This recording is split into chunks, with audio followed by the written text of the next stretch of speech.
ইতিহাস কখনো শুধু বইয়ের পাতায় লেখা থাকে না, কখনো কখনো ইতিহাস বেঁচে থাকে শত বছরের পুরনো ইটের দেয়ালে, নীরব সিঁড়িতে, আর সময়ের ক্ষয়ে যাওয়া প্রতিটি চিহ্নে। ইদ্রাকপুর কেল্লা ঠিক তেমনই এক জায়গা।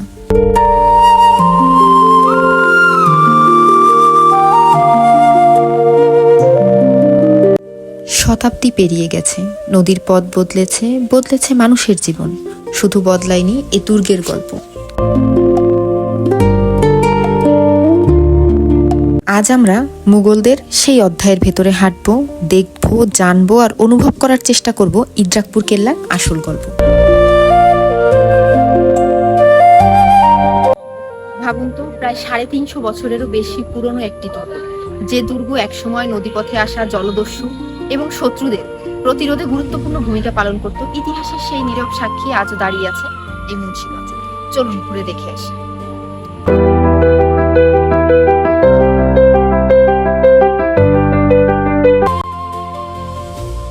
যাত্রা শুরু করেছি ইদ্রাকপুর কেল্লার উদ্দেশ্যে।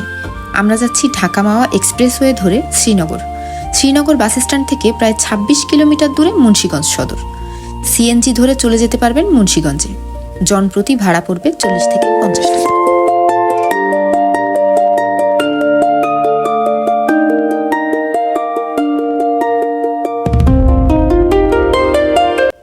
অবশেষে আমরা পৌঁছে গেলাম ইদ্রাকপুর কেল্লার মূল প্রবেশদ্বারে। এই গেট পেরোলেই শুরু হবে প্রায় 300 বছরের পুরনো অধ্যায়। ভেতরে ঢুকতে সংগ্রহ করতে হবে টিকিট। জনপ্রতি টিকিটের মূল্য পড়বে 20 টাকা।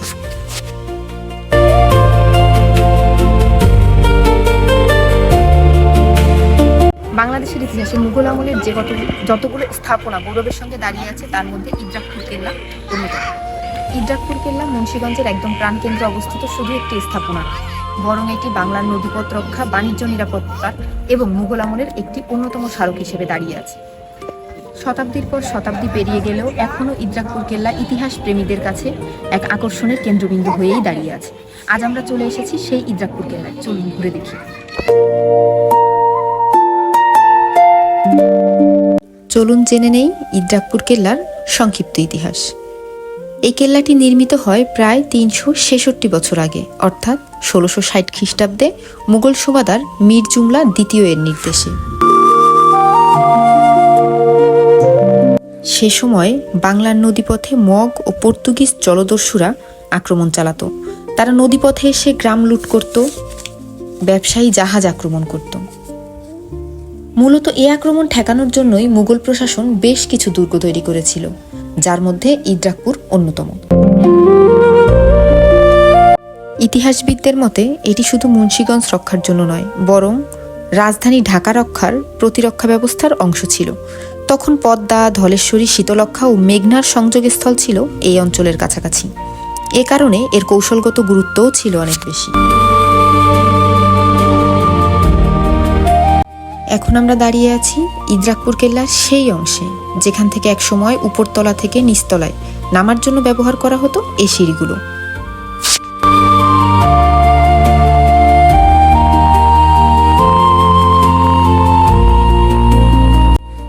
আপনারা এখানে দেখতেই পাচ্ছেন সিঁড়ির নিচের অংশগুলো মাটি দিয়ে ভরে গিয়েছে, তাই এখন আর নিরাপত্তাজনিত কারণে এখানে নামা যায় না।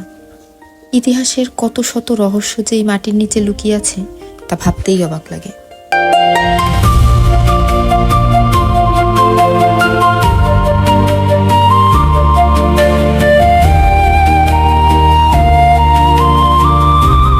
এই কেল্লার স্থাপত্য মুঘল প্রকৌশল দক্ষতার এক অনন্য উদাহরণ।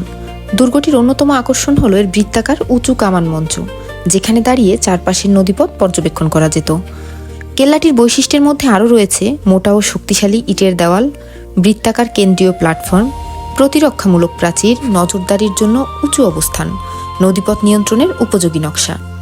মুঘল সামরিক স্থাপত্যে এর নকশা ছিল বেশ ব্যতিক্রমী। ধারণা করা হয় কেন্দ্রীয় উঁচু প্ল্যাটফর্মে কামান স্থাপন করে আশেপাশের জলপথ পর্যবেক্ষণ ও শত্রুদের উপর আক্রমণ চালানো হতো।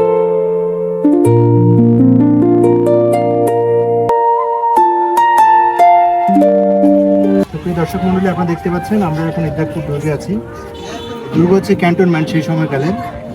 তখন শত্রুপক্ষকে মোকাবেলা করার জন্য সৈন্যবাহিনী এই প্রত্যেকটা জায়গায় তারা বন্দুক নিয়ে, তখনকার বন্দুকগুলো অনেক লম্বা লম্বা ছিল, এই যে 4টা প্রকোষ্ঠ দেখতে পাচ্ছেন, এক একটা প্রকোষ্ঠ থেকে তারা শত্রুদেরকে টার্গেট করে ফায়ার করতো। আপনারা একটু দেখিয়ে দেন।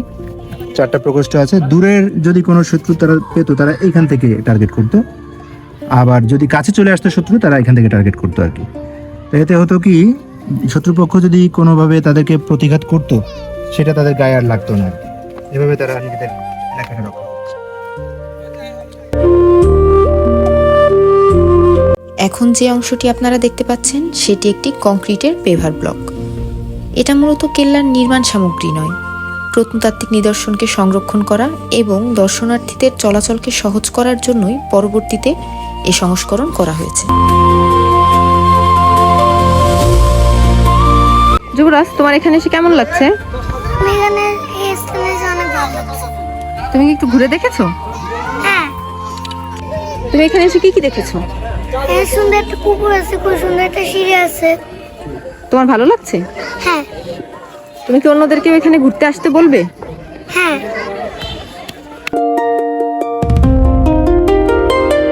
কেল্লার এক নীরব রাস্তা ধরে হাঁটছি আমরা, আর প্রতিটি পদক্ষেপ যেন আমাদের নিয়ে যাচ্ছে ইতিহাসের আরো গভীরে।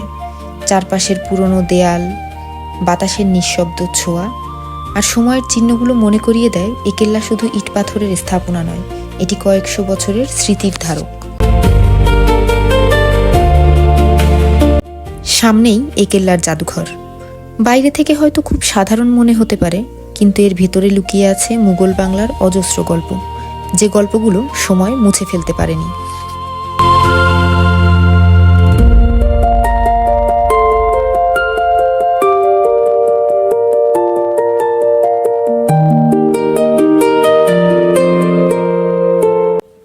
এখানে সংরক্ষিত নিদর্শনগুলো হয়তো কথা বলে না, তবুও এই নীরবতার মধ্যেই লুকিয়ে আছে সৈন্যদের পদচারণা, নদীপথ পাহারা দেওয়ার প্রস্তুতি আর মুঘল বাংলার হারিয়ে যাওয়া সময়ের প্রতিধ্বনি।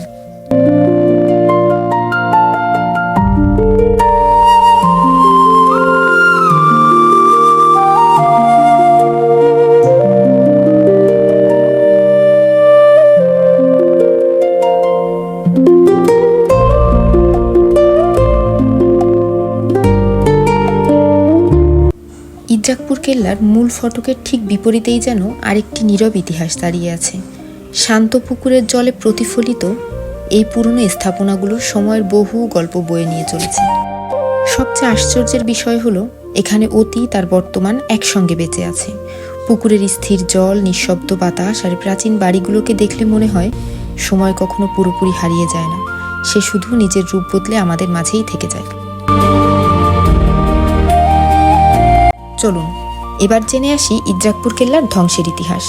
1800 শতকে মুঘল শক্তি দুর্বল হয়ে গেলে দুর্গটির সামরিক গুরুত্ব কমে যায়। ব্রিটিশ আমলে বিভিন্ন সময়ে এটি প্রশাসনিক ও সরকারি কাজে ব্যবহার করা হতো। তারপর শুরু হয় প্রকৃতির দীর্ঘ আক্রমণ, বৃষ্টি, আর্দ্রতা, নদীর পরিবর্তিত প্রবাহ আর বছরের পর বছর অবহেলা। ধীরে ধীরে দেয়ালের ইট ক্ষয়ে যায়, নিচতলার অনেক অংশ মাটির নিচে চাপা পড়ে, আর কিছু সিঁড়ি চিরতরে হারিয়ে যায় অন্ধকারে।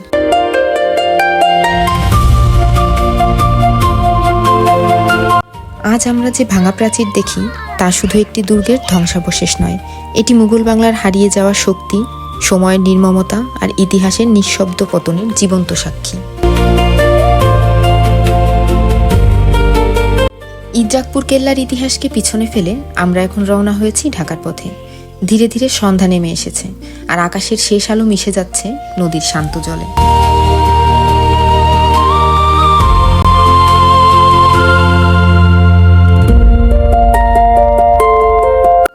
আমি আপনাদের পরামর্শ দেব, ইদ্রাকপুর কেল্লায় আসতে চাইলে নারায়ণগঞ্জ হয়ে আসার ক্ষেত্রে। সেক্ষেত্রে পৌঁছতে পারবেন অনেকটা কম সময়ে। গুলিস্তান থেকে উঠতে হবে দিঘিরপাড় পরিবহনে, জনপ্রতি ভাড়া পড়বে 120 থেকে 150 টাকা। আপনাকে নামতে হবে মুক্তারপুর বা মুন্সীগঞ্জ বাস স্ট্যান্ডে, সেখান থেকে রিকশায় করে চলে যেতে পারবেন গন্তব্যে, ভাড়া পড়বে 20 থেকে 30 টাকা।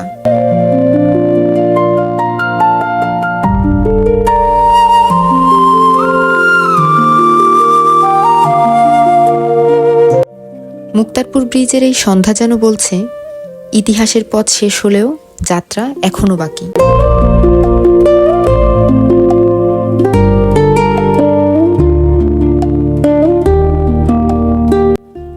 ইদ্রাকপুর কেল্লা আমাকে আবারও মনে করিয়ে দিল ইতিহাস শুধু বইয়ের পাতায় নয়, এমন নীরব দেয়াল আর সংরক্ষিত স্মৃতির মাঝেও বেঁচে থাকে। আমি আনিকা, আর আপনারা দেখছেন এক্সপ্লোর উইথ আনিকা। চলুন পরের গন্তব্যে আবারও খুঁজে বের করি বাংলাদেশের অজানা গল্পগুলো।